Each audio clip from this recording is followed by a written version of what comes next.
Today on Blue 58, the Packers have completed their roster and are already shuffling their practice squad. Let's hear from the man who made the moves before diving into some listener questions, including a real good one about Packers defensive coordinator Joe Barry. Blue 58! Hello and welcome to another episode of Blue 58, the one and only podcast of thepowersweep.com. I'm your host, John Meerdink. Very happy to be with you here for another episode.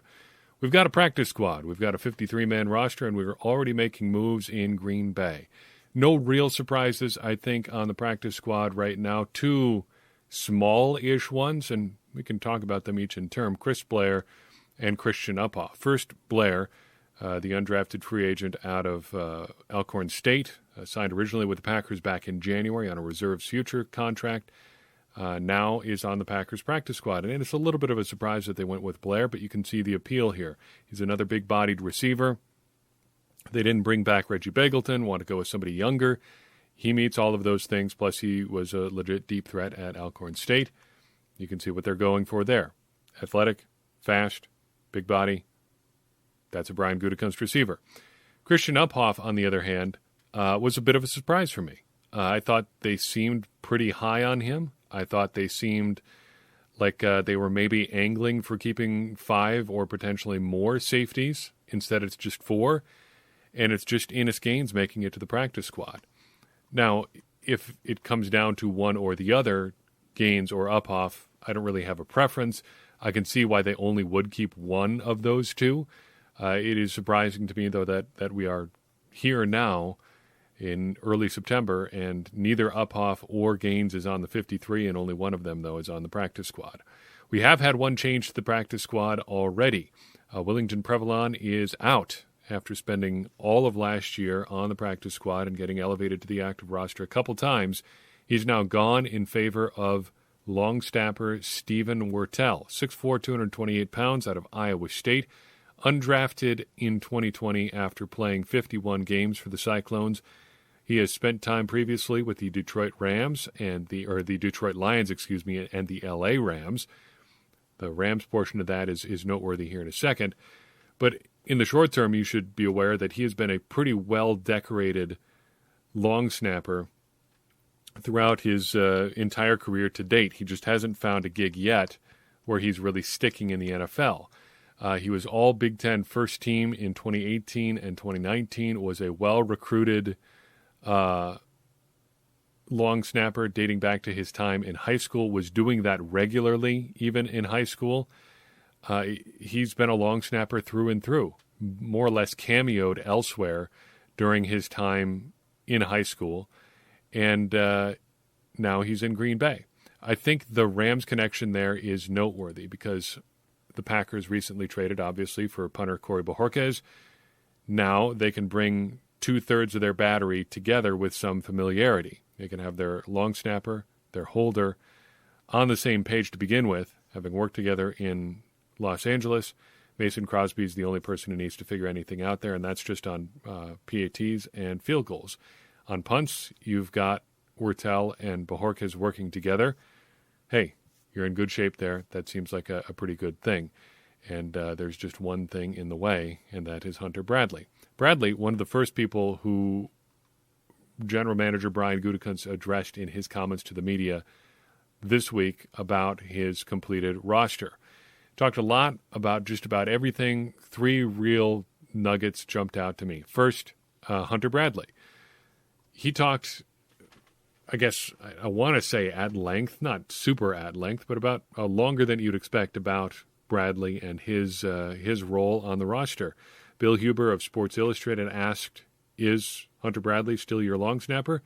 And Gutekunst was very quick to say yes, but then he followed that up by saying, I think in Hunter's time here in what is 3 years now, I mean, he's been really consistent. And in games, I think he's only had a handful of snaps that we would consider not great.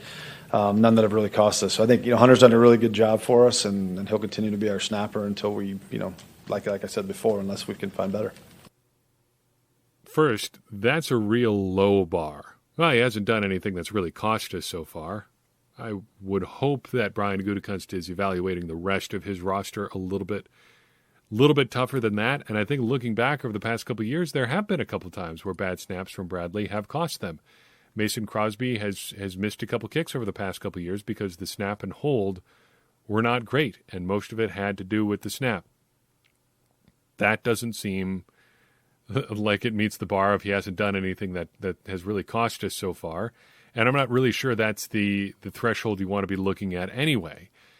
Secondly, I'm not really sure that Jake Hanson has been the model of consistency.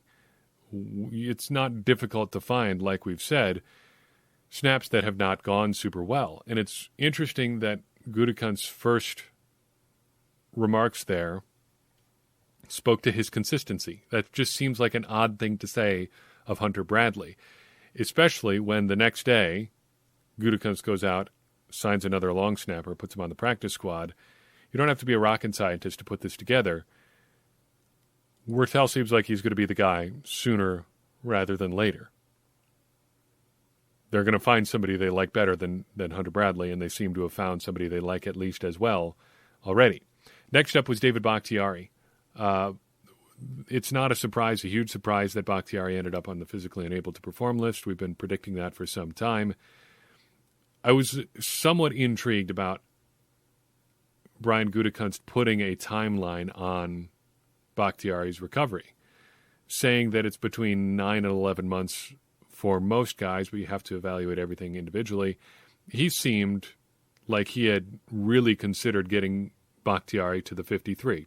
Take a listen yourself. Listening to, Flea and Doc, it's really 9 to 11 is kind of the range in there. But each case is individual, and I think you got to look at it that way. And I also just think, what he brings to our football team, rushing him out there early was not going to be something that I was comfortable doing. Obviously, rushing is not something you want to do with an ACL injury with David Bakhtiari, so putting him on the physically unable to perform list right now is the common sense thing to do. But it also seems clear that it at least crossed Gutekunst's mind to try to get him back on the active roster, if not for week 1, at least at this point, so he'd be available without that 6-week waiting period that comes with being on the physically unable to perform list. Finally, I thought it was interesting what Gutekunst had to say about Jake Hanson. He was our big question mark there on the offensive line. Why Jake Hanson? And Gutekunst really seems to like him, saying they're working him in a little bit at guard in addition to playing him in his traditional spot of center. I don't know about that, but he did offer an interesting nugget about a potential injury that Hanson has been dealing with since college. Gutekunst said that he dealt with it all last year after having it coming out of Oregon. I was not really able to substantiate the details on that injury. He was put on injured reserve late last season with an undisclosed injury, which is pretty unusual, and haven't been able to turn up much of substance on that, but perhaps somebody else has or will. But I, in my admittedly brief research on it, have not been able to turn anything up. But moving past Hanson to the offensive line in general, Gutekunst later said that the offensive line in general has as much depth as he can remember. I strongly agree with that. In fact, I was thinking about it today, and I have a real hard time coming up with an example of when they've had this many options before. 2010, it feels like they had a pretty deep line, but that depth went away pretty quickly. 2016, they were able to withstand cutting Josh Sitton right at the end of the preseason by just bumping Lane Taylor into the starting lineup. They went through a couple other interesting permutations of the offensive line there. Kyle Murphy starting a couple games at one point there. But I think overall it's interesting just how interior offensive line has become a strength for the Packers. We did a piece not all that long ago wondering if they would have any depth on the interior line. Now they have so much depth that we're wondering why they kept one backup interior offensive line guy instead of another. Now, maybe none of these guys ultimately can play, but it doesn't seem like that's the case at this point. It seems like they've got a pretty good stable of guys that are big, guys that are pretty athletic. It's an impressive group the Packers have up front, and it seems like they've done a really good job assembling this offensive line as a whole. Now that we're through roster construction, I wanted to take some time and answer a few listener questions. Gotten a few good ones in our Discord server lately. This is as good a time as any to remind you about the opportunity you have there to interact with with me, with fellow Packers fans from around the world. All you got to do is become a Patreon sponsor. We'll get you into the Discord server, patreon.com/thepowersweep. Support at any amount, and you will have access there, as well as access to some bonus content like the Ask Me Anything mailbag we did this week. We're going to be trying to pump out as much bonus content for you as we can throughout the season, and that is something that we have done this week. So check that out. Get involved. Get into the Discord server. Get your questions on the podcast, though we do take questions from other sources as well. First question, though, right out of the gate, Queso asks via Discord, has your opinion of Joe Barry changed at all over the offseason? It seems like back when it happened, people were very critical, but in recent months, the mood about him seems to have trended towards cautious optimism. It's funny that Queso would bring this up because I was just thinking about something similar myself. Last week was reflecting on how things are going with the Packers a little bit, I think, in doing some podcast prep, actually, and caught myself thinking about Joe Barry. What do we think about Joe Barry right now? And I thought to myself, a lot like Queso, found myself wondering why I was feeling better about Joe Barry now than I did back when he was hired. Because really nothing has changed since the time he came on board and now. We've seen 3 games that don't really mean much. We've heard from him a couple times in press conferences, but really there's not a lot of substance there. So I was kind of checking my own feelings here. And reflecting on the entire offseason, I think I've gone up, down, and sideways on Barry, all over the place. Sometimes I like him, sometimes I don't. Some of the things that have made me like him more were just a little bit more research into the scheme in general. The philosophy that goes into the Vic Fangio scheme, building back to front, stopping the pass first and then the run, not relying or having to rely on heavy boxes to stop the run because of what they're doing with aggressive fills by safeties and things like that. Also feeling more positive, as you hear from Packers players, not Packers fans, Packers players, what they think of the scheme, what they think of Joe Barry, his enthusiasm, his energy. That counts for something. You don't know how much it counts for, but it's not nothing. There is something to that.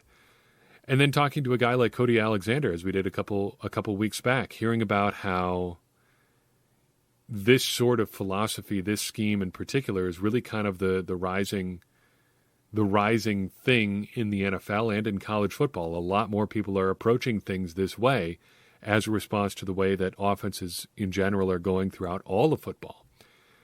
On the other side, I'm a little bit worried about how the scheme matches up with the personnel that the Packers have. It's always a bit of an open question how players are going to fit into what a coach wants to do. And the Packers haven't made a ton of substantive changes on defense, players-wise, that would give you a lot of confidence that they're going to be better in that aspect. They've upgraded, at least theoretically, at one corner spot, drafting Eric Stokes, presumably to take over for Kevin King. They've signed Devondre Campbell, who in some ways is going to be similar to Blake Martinez, not necessarily a playmaker, but at least not making your defense actively worse, and he's going to do all the things that you ask of him. But beyond that, it's basically the same group that gave up 31 points in the NFC Championship game. On top of that, Joe Barry himself has never coordinated a particularly good defense. The teams that he worked with in Detroit and Washington were not very good teams overall, but it doesn't seem like Barry raised the talent level at all there either, helped them achieve beyond their means. Just some stuff that sits in the back of my mind a little bit. Then, if you talk about up, down, and sideways, there is the sideways aspect. Stuff that's not good or bad, but just kind of rattles around in my head. First, that Sean McVay didn't promote Barry when Brandon Staley left. He had him right there in the building. Instead, he just let Barry go and be an assistant coach for Brandon Staley. Sean McVay is considered a pretty smart coach. Why wasn't there more interest there? Why wasn't there more interest in Joe Barry from the get-go in Green Bay? Don't forget, he was not Matt LaFleur's top choice. Jim Leonard in Wisconsin was. And that's going to always be an sort of interesting side avenue of this entire saga. It could have been Jim Leonhard. He was offered the job and turned it down. And so now we have Joe Barry. That's not to say Jim Leonhard would have been great. That's not to say Joe Barry can't be good. But there is at least one alternate scenario out there. So to actually answer the question, I don't know if my opinion of Joe Barry has changed a lot over the offseason. I don't know if I'm necessarily in a different place now than I was. Between then and now, I feel like it's gone all over the place. But still, I guess I'm ultimately a little bit confused. And maybe that is a slightly better position than I was back when Barry was hired. But still, it feels like there may have been some other better options out there, and there are still some legitimate questions about Barry. QHM asks in Discord, most non-Packers media that I've listened to looks at the Packers as the best non-serious Super Bowl threat. They sort of have the attitude of, yeah, they're good and will win a bunch of games, probably be seated well in the playoffs, but will never actually go the distance. Besides the obvious history of losing NFC Championship games, why do you think this is? Good question. I think some of it is perception being reality type stuff. For whatever reason, it feels like the Packers are perceived as non-elite for some reason. And I think the reason for that is they don't have a ton of big names outside of Aaron Rodgers. Devontae Adams has just recently arrived on the national scene as someone a lot of people respect and hold high opinions of. David Bakhtiari, well, we think is great, and while football knowers, across the country think he's great, offensive linemen don't really move the needle for most people. Same kind of with Aaron Jones. He's not as flashy as some of the other big-name running backs, and the league as a whole is kind of moving away from running backs in general as being big stars. On the flip side, it's hard to build cachet and credibility on defense. Who are the Packers' biggest defensive stars? Probably Kenny Clark and Jair Alexander.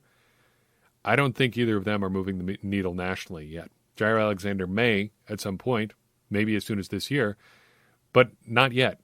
And I don't think Kenny Clark is there yet either. And even if he was, how big a superstar are you really going to expect for the national talking heads to make out of essentially a nose tackle? I mean, if he had a fun shtick like Gilbert Brown, I think maybe you'd have a little bit more upside there in terms of getting the Packers into the national conversation from that respect. But he's not there yet. And I think that's one reason the Packers haven't gotten a lot of the Super Bowl favorite sort of talk, even though I think they deserve to be in that category. Another thing is they lost their last game in pretty gut punch fashion, and they lost it to a guy that a lot of the media cannot help but talk about as the greatest football player ever, Tom Brady. Brady didn't play well in that game. The Packers should have won because Brady played badly. But in the end, you still have the storyline that the Packers lost to the GOAT. Ugh, can't even believe that I said that out loud. But there is some hangover there, and that shapes narratives. We've also got some playing the results. Bill Barnwell did another big piece on regression for ESPN, and guess who he mentioned once again as a potential regression candidate? The Green Bay Packers. Here was his closing statement on the Packers this year. It took Rodgers improving by 31.8 points of QBR and the Packers producing the most dominant red zone offense in decades for them to even maintain their 13-3 record from 2019. Rodgers isn't going to suddenly fall back to his 2018-19 level of play, but what happens if a guy who's turning 38 in December, doesn't play at an MVP level? How will the offense be impacted if left tackle David Bakhtiari isn't ready to start the season after tearing his ACL, or if star edge rusher Zadarius Smith misses time with a back issue? There is a stronger case for the Packers to decline heading into 2020 than there is heading into 2021, and I'm almost excited to see how they could find a way to elude history again this upcoming season, but they are likely to take a small step backward and finish around 11 wins. I think I use the phrase playing the results, and it seems like they're doing this again. The Packers, sure, probably overachieved a little bit in 2019, but they brought back the same guys and were somehow, I'd say that with some sarcasm, somehow even better in 2020. I don't know why that was such a big surprise. It seemed equally probable that the Packers could build on 19 and be better in 2020, and guess what? They were. Maybe the Packers aren't historically great in the red zone again. Maybe early season injuries to Bakhtiari and Zadarius Smith play a big issue. But do you really think they're going to double their losses from last year? That's what it would take for them to get to 11 wins. Playing in the NFC North with non-serious team, the Detroit Lions, with still rebuilding team, Chicago Bears, with the Minnesota Vikings and their ongoing biology experiment with their quarterback. I mean, that's probably at least 4 right there. Maybe they sweep again. Do they really only collect 5 other wins in their remaining 11 games? They're going to go under 500 or around 500 in their other 11 games? It just seems like a stretch. Playing the results, a bad loss to end of the season, and just not a lot of big names other than Aaron Rodgers, I think contributes a lot to that attitude about the Packers not maybe being a super serious Super Bowl contender. QHM asks a good follow-up question to that. To what extent do you think the run game, especially early in the season, pending a David Bakhtiari return, will look different? Last year, we were able to run quite aggressively between the tackles with high success rates, but this year, with losing Lindsley and Jenkins shifting outside, I don't think it would be unreasonable to assume we won't have the same success up the middle. And as a second part to that question, do you think LaFleur will anticipate this and adapt to play schemes to help the guys out? Let's answer the second part first. Absolutely. Matt LaFleur is going to do things a little bit differently this year. He's going to play to the personnel he's got, and he's going to do everything he can to get those personnel in the best positions they can to succeed. So I think that looks like more screens, more maybe wide zone than inside zone. But overall, I don't think there's going to be all that much of a change, honestly. The Packers still have a strong offensive line. They have good contributors inside in Runyon, Myers, and Newman, who, although they are young, are capable and qualified to do the job.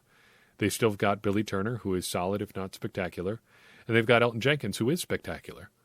This is still a pretty strong offensive line. There may be some bumps early, and they may be going outside a little bit more early. But I think it is still going to be a solid run game. Maybe less inside, but still, it's something that you can do and scheme up. So I don't know if it's going to be a huge departure. But again, the bottom line is that LaFleur is going to put his people in the best position he can to succeed. Finally, a question circling back to long snappers from Nate Falk on Twitter.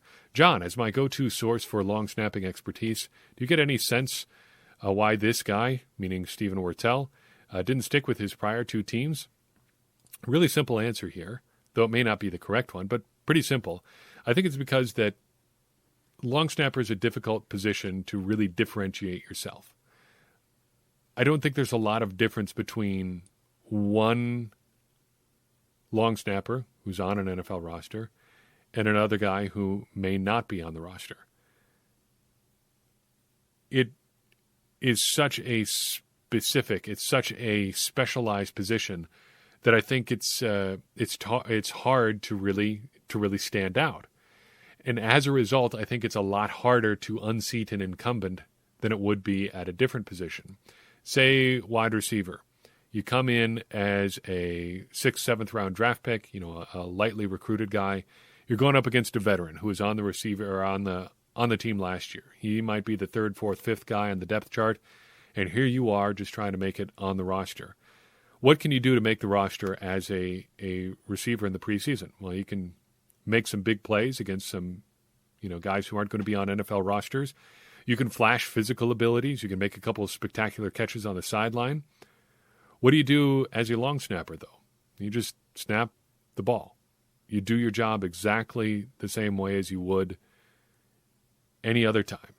There's no way to really stand out. And as a result, the guy in front of you pretty much has to lose his job for you to get one. And lo and behold, what do we have here in Green Bay? Hunter Bradley potentially losing his job. Blood, Sweat, and Chalk chapter, what is it now, 21. The no-huddle offense. Back to the offensive side of the ball as we come to the nearly bitter end here of Tim Layden's fine book. Hope you enjoyed our tour through this book. I enjoyed it a lot. This is one of my favorite football books, and it was fun to go through it again. I have a confession to make, though, as we talk about the no-huddle offense. I don't particularly like watching a no-huddle offense work. Tim Layden says here that it seems like a better version of the sport. I'm not sure that's true. Sometimes watching a 2-minute drill feels sloppy. Sometimes it feels like you're scoring because you're lucky, not because you're executing at a high level. I like those end-of-half, end-of-game drives that are just outside the 2-minute drill, though. Not where they're playing super fast, but where every snap counts. Maybe something that starts with like 3.5 or 4 minutes or something like that. It takes a good long time. You can take a good long time working your way down the field, getting out of bounds, stopping the clock, but huddling if you need to. Every snap feeling like an enormously important pitch in a baseball game. Just waiting for that snap of the ball, hanging on everything that happens. That's what I really like. That ultra speed stuff is not my cup of tea. But it's interesting to see how the no-huddle has developed. This may be the peak example of they've always been doing this sort of thing, but one guy made it famous.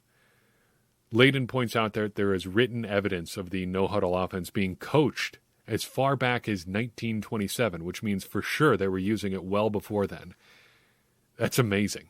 Pop Warner writing about the no-huddle offense in the 1920s. Layden is careful to refer to Johnny Unitas as John Unitas. That shows Layden's age a little bit, but also who he's talking to for this book. Almost none of the people who actually knew Johnny Unitas called him Johnny. Most people called him John. And that's a little nugget that shows up in this book. That's kind of a if you know, you know sort of thing. And Layden knows. This chapter talks a lot about Sam Wyke, how he popularized the no-huddle offense with the Bengals in the 1980s. The Bengals ended up hiring Wyke away from Bill Walsh in San Francisco, which is funny because the Bengals tried to keep Walsh from ever growing as a coach and ever leaving, and then they ultimately are trying to get his guys to run their football program after Walsh leaves, and the guy that they hired to be their head coach, Forrest Gregg, turns out to not be all that great. Wyke is an interesting cat. I love the nuggets about him. I loved especially looking up the historical context of what was going on when he talks about Wyke on the mic, and telling fans in Cincinnati to quiet down. In the 80s and early 90s, it was actually against the rules for home teams to make too much noise that prevented offenses from doing their job. It seems bananas to think about now, since it's just kind of part of the furniture watching an NFL game. You expect teams to be too loud for opposing teams to work. Why would you do them any favors? But at the time when Wyke did that, they were in danger of being penalized for being too loud, which is insane. So Wyke runs all the way across the field, gets a microphone, gets on the public address system, and asks people to quiet down, and we have the audio. Just listen to how it went down. Will the next person that sees anybody throw anything onto this field, point them out, or get them out of here. You don't live in Cleveland. You live in Cincinnati. You kind of understand a little bit about why, even though he was not super successful, he was at times a pretty popular guy. And I had a chance to watch a couple other interviews with him. Very, very personable. Look him up. He's very, very entertaining. And you see why he stuck around in football for as long as he did. I loved his quote about how you win in football. Quote, "You're looking for the 2% edge, the surprise of the safety blitz, the surprise of having 4th and 12 on your own 25 and going for it. These things are sound. They work," end quote. That 2% edge is so important. You're not trying to be 50% better than your opponent. You're just trying to be a little bit better than your opponent. Get that small edge. What does it take to get that small edge? Well, Boomer Esiason has a good quote about it. He said of the no-huddle offense, quote, "Every week was a final exam, but the thing it did best was create indecision in the defense. And any indecision on their side of the ball was to our advantage," end quote. This is crucial for every offense, and we talked about this with the option as well. Getting the defense to think is just as good as getting them blocked. If you can make a linebacker take a false step, if you can make a safety linger a little bit too long in the middle of the field, if you can get a cornerback to peek into the backfield, you've already won, and you haven't even touched them. That is what the no-huddle offense can do really well. You get the defense confused, and suddenly they start making mistakes. Good chapter. I like this one. The next one's a real doozy because this book came out in, 2011, 2012? The thing that Layden talks about in the final chapter of Blood, Sweat, and Chalk has already come and gone in football. The A11 offense. I'm excited to talk about with you next week. But in the meantime, that's all I've got for you right now. I appreciate you listening in. I appreciate you following along with us all off season. Next off season or next week is real. We're talking about leading up to game day, and that's pretty exciting. I've got a good interview coming for you next week as well, too. That's going to be a lot of fun. So watch out for that in your podcast feed on Thursday. For right now, if you enjoyed this show, if you think somebody else would enjoy it as well, go ahead and share it with them. That's going to help this show continue to grow.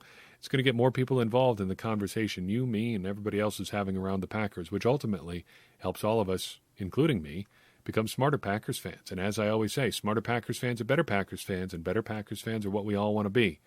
I'm your host, John Meerdink. We will see you next time on Blue 58.